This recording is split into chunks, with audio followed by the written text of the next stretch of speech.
cái bạc và cái đen hơn đi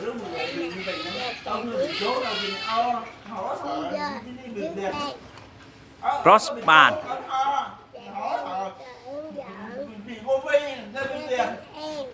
Hỗ trợ mạnh lắm, không nhiều rồi đâu, chết rồi.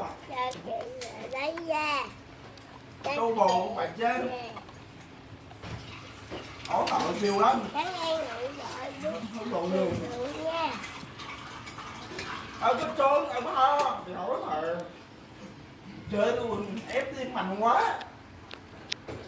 Để đây ba mở phụ cho con. Rồi con giới thiệu các cái thành phần khác đi.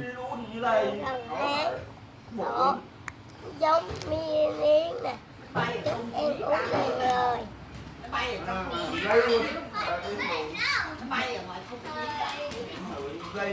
Giờ chị sẽ nói ra cho các em thôi.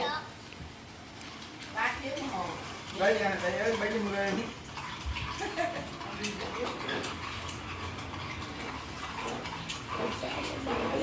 Cái là nước này nữa cho mình chạy chị sẽ uống nha. Bánh cò thiêu mà, đây bao nhiêu không biết rồi. Quả nhiêu hả?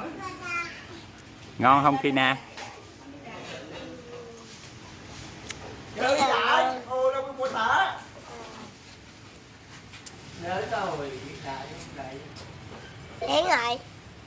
Thôi xin chào các bạn và các em đi. Bye bye, các em hẹn nướng like. Kẹt ra là kênh Chim Đen Uống Ngắn. Thằng Nhìn Like.